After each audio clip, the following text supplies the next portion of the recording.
রাষ্ট্র, বলো তো পৃথিবীতে কয়টা রাষ্ট্র একত্রিত হইলে আল্লাহর শক্তির উপরে দিয়ে যাইতে পারবে? বলেন, কয় রাষ্ট্র একসাথে হইলে আল্লাহর শক্তির উপরে যাবে? আল্লাহর শক্তির উপরে যাওয়ার সুযোগ আছে? আল্লাহু আকবার। ওমর মুখতার, আমার ঘটনা খালি মনে পড়ে যাইতেছে, আমি ঘটনা শেষ করতে পারবো কিনা জানি না। ওমর মুখতার রহমতুল্লাহি আলাইহি, ওনাকে মরুসিংহ বলা হতো। উনি ছিলেন লিবিয়ার একজন বড় মুজাহিদ ছিলেন, আল্লাহ ওয়ালা বুজুর্গ এবং মুজাহিদ ছিলেন। শাহাদাতের কামনা না থাকা এটা মুনাফিকের আলাম। আল্লাহ রাসূল বলেছেন শাহাদাতের তামান্না থাকা ঈমানের জন্য জরুরি। আল্লাহ রাসূল বলছেন মাল্লাম ইয়াগজু ওয়ালাম ইউহাদ্দিস বিহি নাফসাহু, কেউ যদি এই অবস্থায় মারা যায়, লাম ইয়াগজু, সে কোনো জিহাদে শরীক হয় নাই, কোনো যুদ্ধে শরীক হয় নাই, ওয়ালাম ইউহাদ্দিস বিহি নাফসাহু, কোনোদিন মনে মনে শাহাদাতের তামান্নাও পোষণ করে নাই, শাহাদাতের আকাঙ্ক্ষা কোনোদিন পোষণ করে নাই, এ অবস্থায় যদি দুনিয়া থেকে বিদায় হয়ে যায়, মাতা আলা শুবাতিম মিনান নিফাক, সে এক ধরনের মুনাফিকের উপরে মৃত্যুবরণ করলো। আমরা কি মুনাফিকি মউত চাই? ঈমানের মউত চাই। এই কারণে অন্তরে অন্তরে শাহাদাতের তামান্না রাখার দরকার আছে না নাই? আরে কেন রাখবেন না ভাই শাহাদাতের তামান্না? আল্লাহু আকবার। আল্লাহ রাসূল সাল্লাল্লাহু আলাইহি ওয়াসাল্লাম কি চমৎকার সুসংবাদ শোনাইছেন। এই হাদিস আমি যখন পড়েছি আমার এত খুশি লাগছে। মুসলিম শরীফের 1909 নম্বর হাদিস। আল্লাহ রাসূল সাল্লাল্লাহু আলাইহি ওয়াসাল্লাম বলছেন, আজকে আপনাদেরকে সুসংবাদটা দিয়ে যাই। আল্লাহ রাসূল বলছেন, মান সাআলাল্লাহ আশ-শাহাদা সিদকাম মিন কলবিহি, কেউ যদি অন্তরের গভীর থেকে ইখলাসের সাথে আল্লাহর কাছে শাহাদাত চায়, শাহাদাতের মউত চায়, কেমনে চাইবেন? আয় আল্লাহ, আমাকে শাহাদাত দান করেন, আমাকে শহীদি মৃত্যু দান করেন। পৃথিবীতে যত মুখলেস মুসলমান ছিল, যত ইখলাস ওয়ালা ঈমানদার ছিল, একজনও পাওয়া যাবে না যার অন্তরের মধ্যে শাহাদাতের আকাঙ্ক্ষা ছিল। আকাঙ্ক্ষা ছাড়া, শাহাদাতের আকাঙ্ক্ষা ছাড়া কেউ প্রকৃত মুমিন হতে পারে?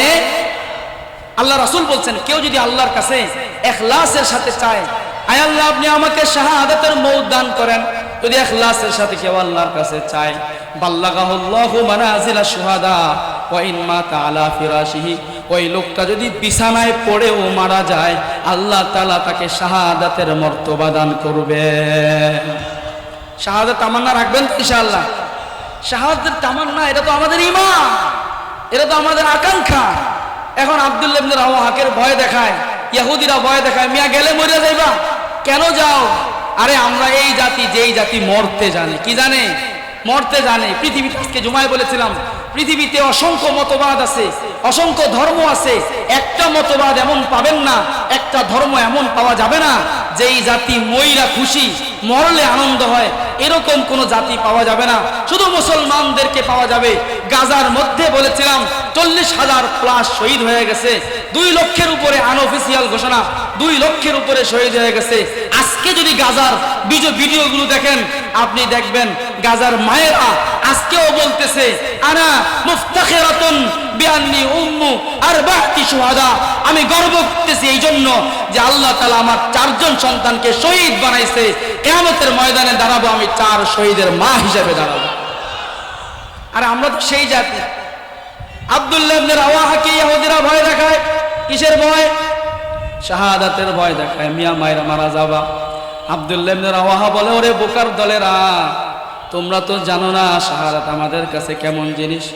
ইন্না শাহাদা আহলা লাদাইনা মিনাল আসাল ওয়া আহাব্বা লাদাইনা মিনাল খামর, তোমরা মদ খায়া যেমন শান্তি পাও, মদ তোমাদের কাছে যত প্রিয়, আমাদের কাছে শাহাদাত মদের চাইতেও বেশি প্রিয়।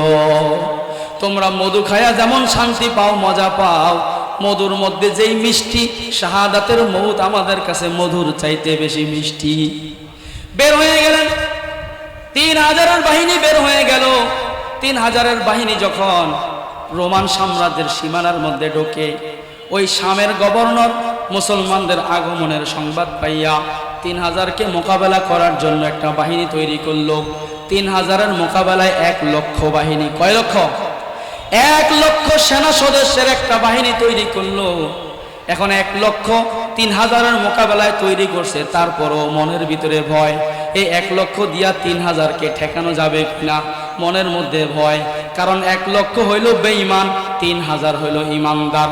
বলেন 3000 ইমানদারের সামনে বেঈমান 1 লক্ষ কি টিকতে পারে? 1 লক্ষ বাহিনী তৈরি করেছে, কিন্তু তাদের অন্তরের মধ্যে স্থিরতা নাই। 1 লক্ষ দিয়া মনে হয় ঠেকানো যাবে না। এই কারণে সে আবার রোমের প্রধান যে সম্রাট হিরাক্লিয়াস, সেই প্রধান সম্রাটের কাছে সাহায্য চাইছে। শেখ হাসিনা যদি কোনো জায়গায় বিপদে পড়ে যেত তাহলে উপরে ফোন দিত, ঠিক কিনা? উপরে ফোন দিত। এবার শামের গভর্নর উপরে ফোন দিল, উপরে যোগাযোগ করলো। আমার মনে হয় 3000কে 1 লক্ষ দিয়াও ঠেকাইতে পারবো না, আমার সাহায্য দরকার। রোমের সম্রাট হিরাক্লিয়াস তাকে সাহায্য করার জন্য আরেকটা বাহিনী পাঠাইল।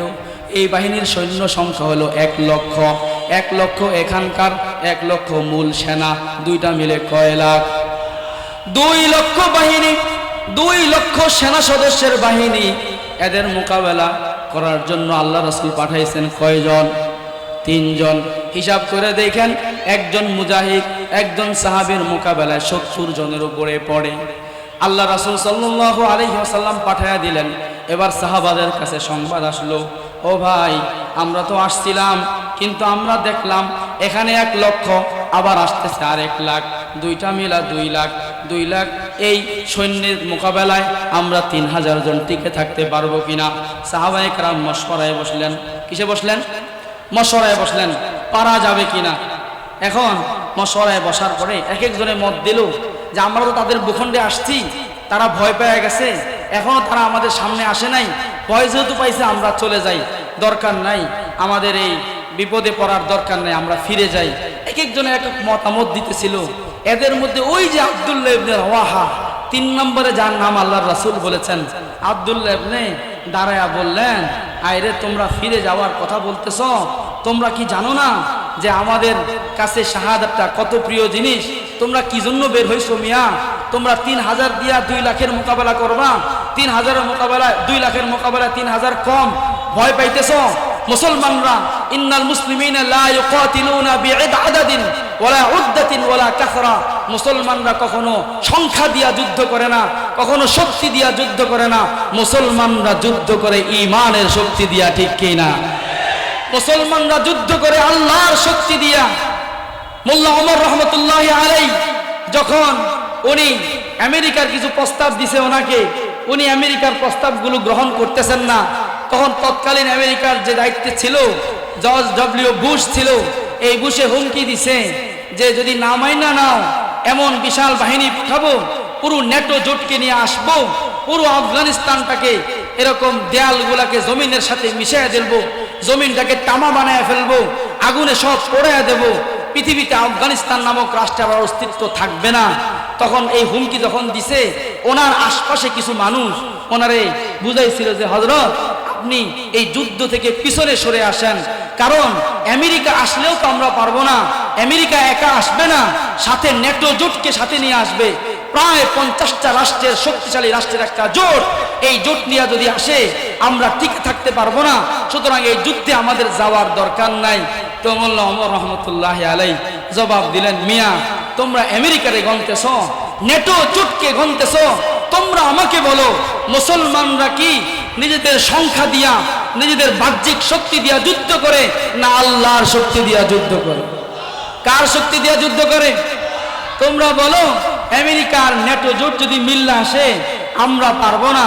আচ্ছা তোমরা বলো তো আমেরিকার নেটো জোট, এখানে তো প্রায় 50টা রাষ্ট্র, বলো তো পৃথিবীতে কয়টা রাষ্ট্র একত্রিত হইলে আল্লাহর শক্তির উপরে দিয়া যাইতে পারবে?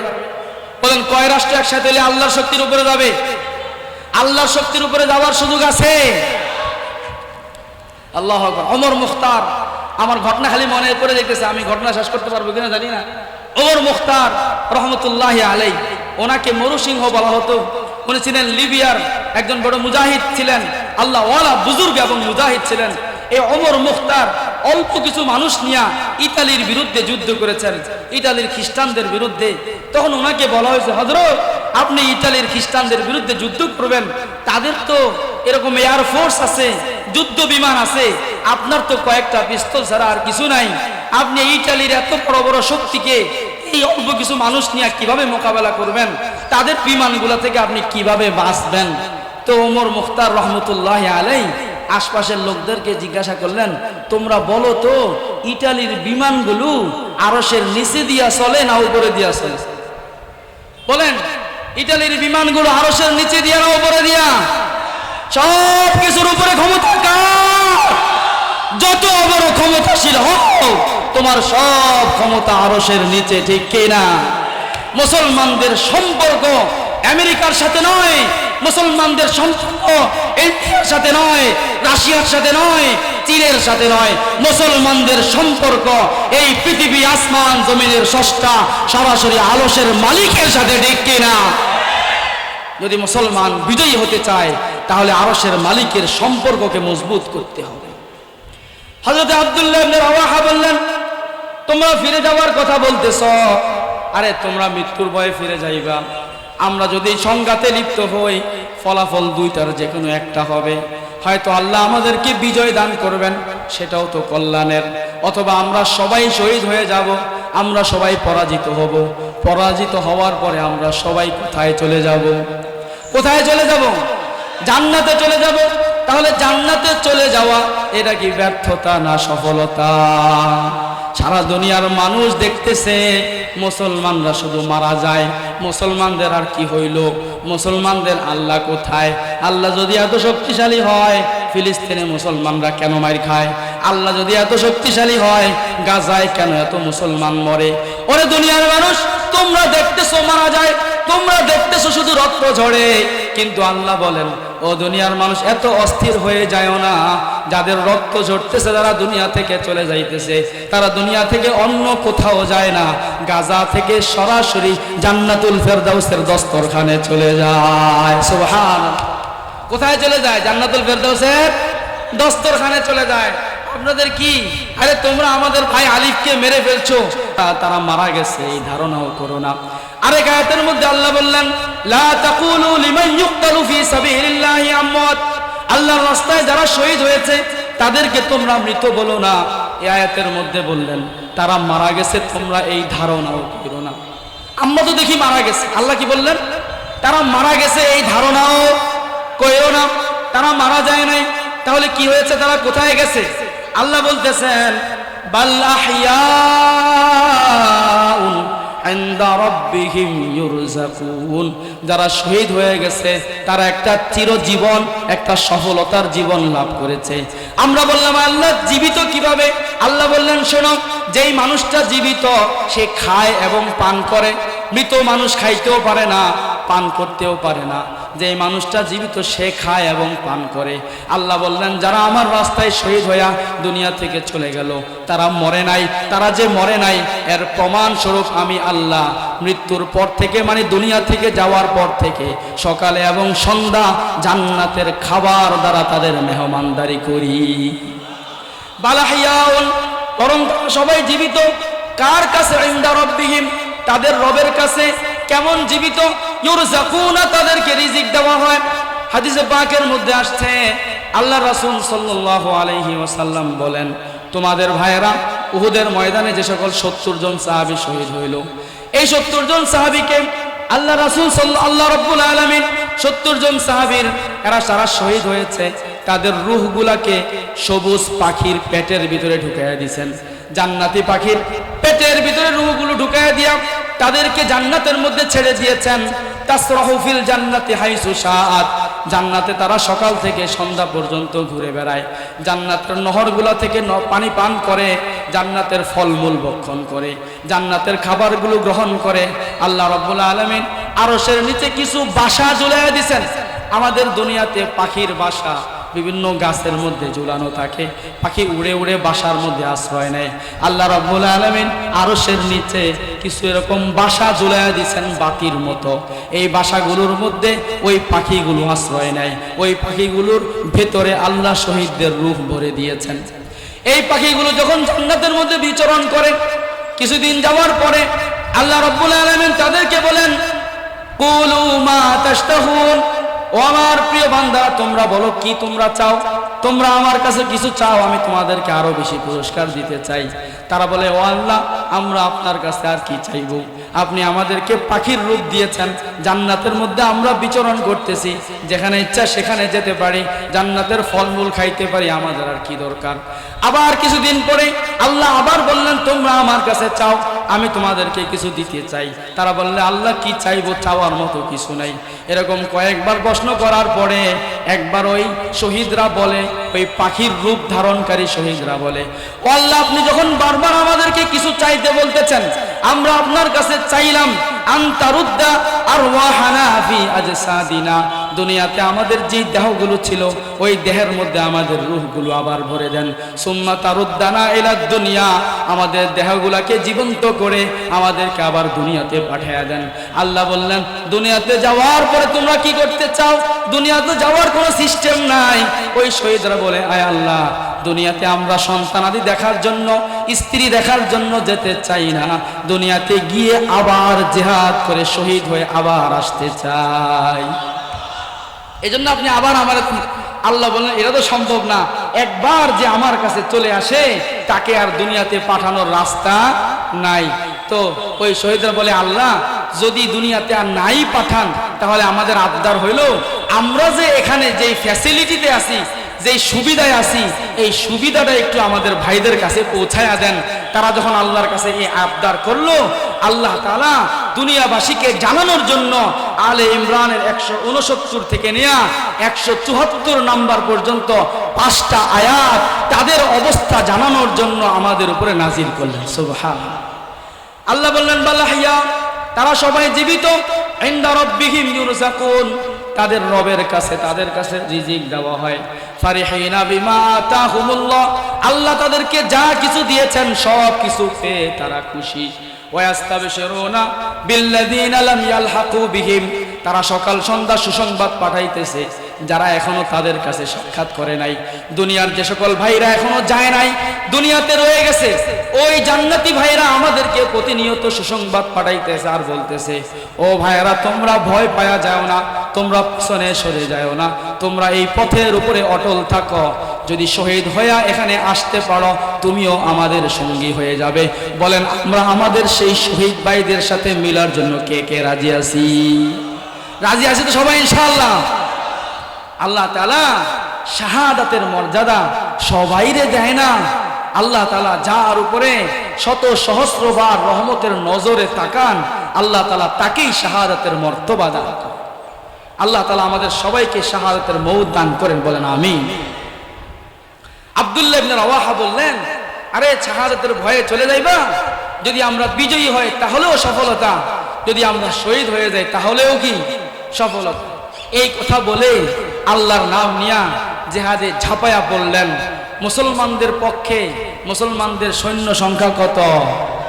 3000। কত? আর কাফেরদের, রোম খ্রিস্টানদের সৈন্য সংখ্যা 2 লাখ। আল্লাহু আকবার, আল্লাহু আকবার।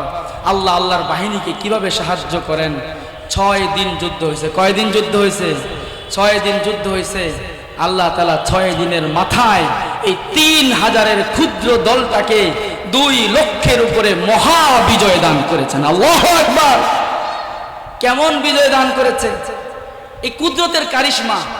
আল্লাহ রাসূল সাল্লাল্লাহু আলাইহি ওয়াসাল্লাম মদিনার মধ্যে বসা, যুদ্ধটা হইতেছে 1500 কিলোমিটার দূরে। কয় হাজার কিলোমিটার দূরে? 1500 কিলোমিটার দূরে। আজ থেকে 1500 বছর আগে অ্যান্ড্রয়েড সেট ছিল, ওয়াইফাই ছিল, ইমো, হোয়াটসঅ্যাপ, ভিডিও কল ছিল। আল্লাহ রাসূল সাল্লাল্লাহু আলাইহি ওয়াসাল্লাম সাহাবায়ে কেরামকে ডাকলেন, বললেন, সবাই তোমরা মসজিদে নববীতে একত্রিত হও। সবাই মসজিদে নববীতে একত্রিত হয়েছে। একত্রিত হওয়ার পরে আল্লাহ রাসূল বললেন, ও আমার সাহাবারা, আজকে আমি তোমাদের সবাইকে সেই মুতা প্রাঙ্গণে, আমার সাহাবারা 3000 সাহাবা 2 লক্ষের মোকাবেলা করতেছে, কিভাবে মোকাবেলা করতেছে তোমাদেরকে আমি লাইভ দেখাবো। সুবহানাল্লাহ। কি দেখাবেন? লাইভ দেখাবো তোমাদেরকে। লাইভ দেখানোর জন্য ক্যামেরা নাই, ভিডিও নাই, হোয়াটসঅ্যাপ নাই, ইমো নাই। আল্লাহর রাসূল লাইভ দেখাইতেছেন। এরকম একটা মজলিসের মধ্যে আল্লাহর রাসূল বসা, সাহাবায়ে কেরাম সামনে বসা। আল্লাহ রাসূল সাল্লাল্লাহু আলাইহি ওয়াসাল্লাম বললেন, আমি মদিনায় বসে সেই মুতার ময়দানটা সরাসরি সচক্ষে দেখতে পাইতেছি। মদিনা থেকে মুতা পর্যন্ত ১৫০০ কিলোমিটারের রাস্তা, মাঝখানে যে দুনিয়ার পর্দাটা আছে আল্লাহ তাআলা পর্দাটা সরাইয়া দিলেন, পুরা মুতার ময়দানটা আল্লাহ রাসূলের সামনে তুলে ধরলেন। আল্লাহ রাসূল সাহাবায়ে কেরামকে এখানে বসে বসে যুদ্ধের ময়দানের গল্প শোনাইতেছেন।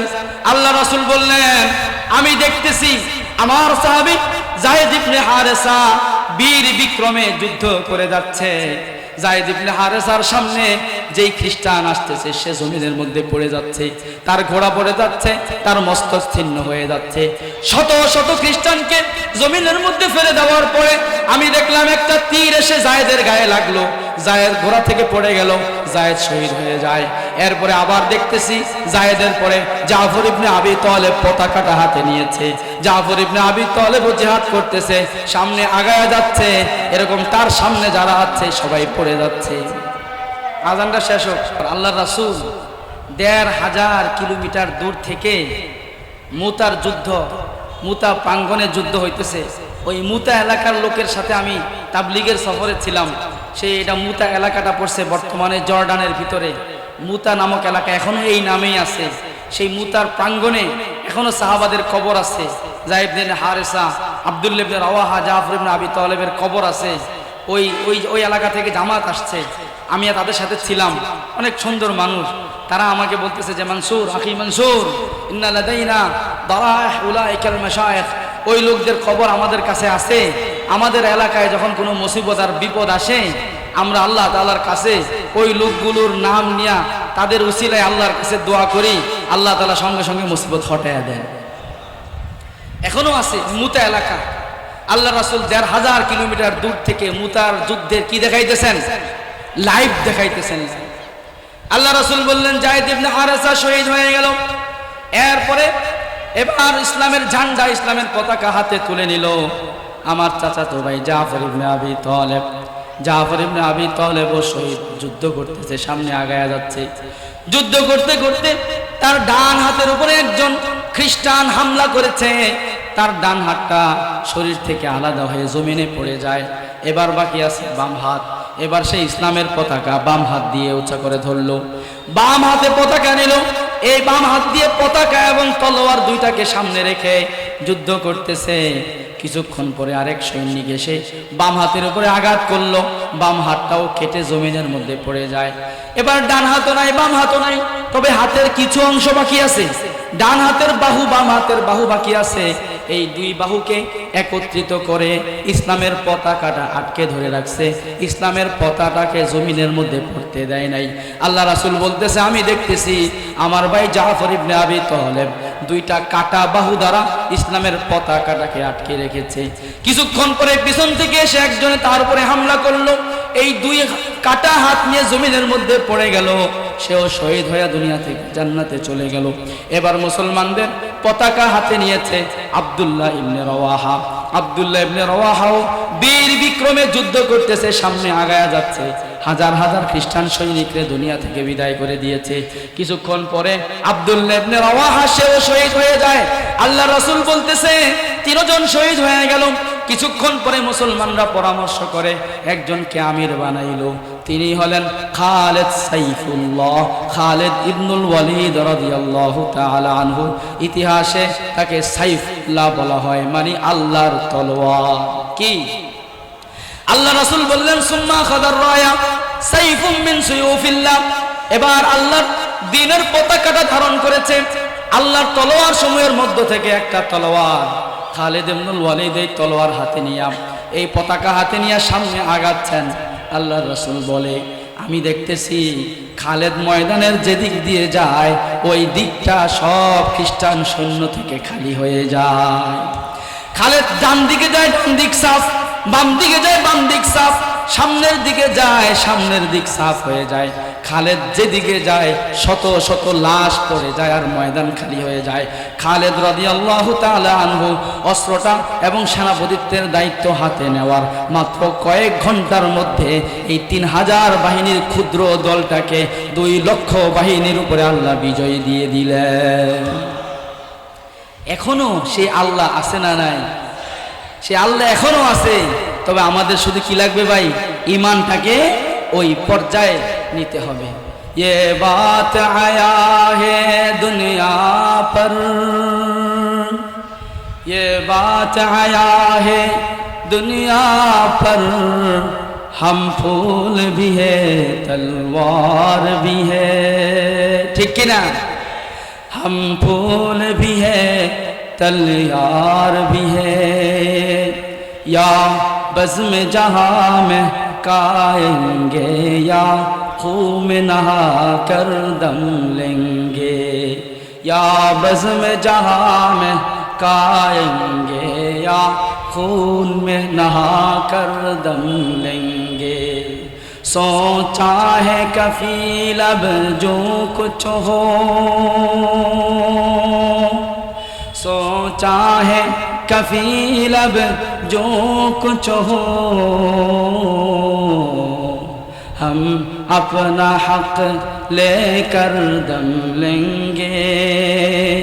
इज्जत से जिए तो जी लेंगे, इज्जत से जिए तो जी लेंगे, या जाम शहादत पी लेंगे, ठीक कि ना? इज्जत से जिए तो जी लेंगे, या जाम शहादत पी लेंगे।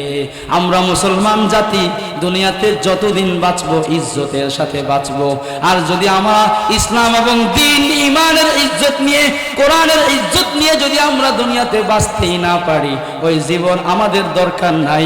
আমরা শাহাদাতের মৌত নিয়ে আল্লাহর কাছে চলে যাব ইনশাআল্লাহ, ঠিক কি না?